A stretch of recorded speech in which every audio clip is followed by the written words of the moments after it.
Billy the Kid, dans l'univers de Fate, est de la classe Archer. Il est originaire d'Amérique du Nord, c'est un hors-la-loi, il a vécu de 1859 jusqu'à 1881, il fait 1m58 pour seulement 49 kg. Il a aussi un lien avec un autre personnage de l'univers Fate, Geronimo, car ils sont de la même région à la même époque.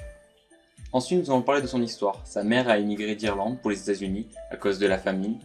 Billy fait des petits boulots pour survivre, mais comme cela ne lui suffisait pas, il décida de faire des vols dans de petits lieux. Mais il se fait arrêter pour le vol d'une simple lingerie. Mais il s'évada rapidement.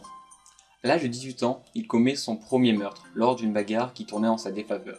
Il était recherché, donc il décida de partir dans le comté de Lincoln, dans le Nouveau-Mexique. À l'âge de 20 ans, il commence à devenir ami avec Patrick Garrett, qui était un ex-chasseur de bisons.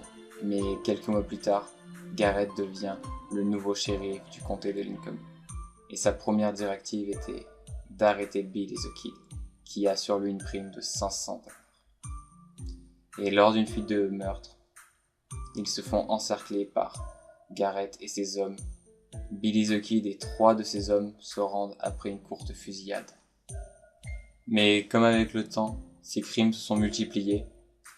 Il reçut la sentence de mort par pendaison. Mais alors qu'il était détenu, il arriva à prendre l'arme de son geôlier, le tua et attendait à la fenêtre le deuxième geôlier pour le descendre lui aussi, pour s'enfuir.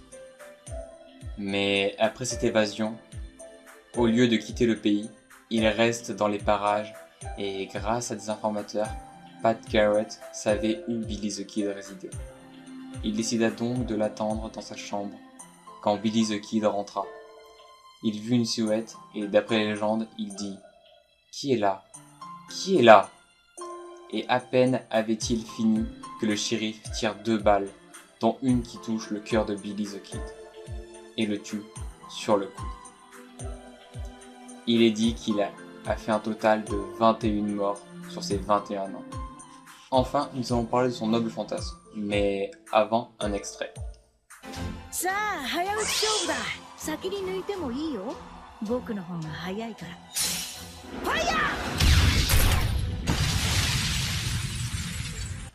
Comme entendu dans la vidéo, son noble fantasme se nomme Thunderhead, qui a pour effet d'être juste un coup très puissant comparé à ses attaques normales. Ce noble fantasme n'a pas grand chose de spectaculaire. Il n'a pas de réelle histoire non plus. Il est juste inspiré des films de western avec la pose où il dégaine et tire le plus rapidement possible, un fast draw. Et pour finir, quelques fanarts en attendant des personnages plus intéressants pour la prochaine fois.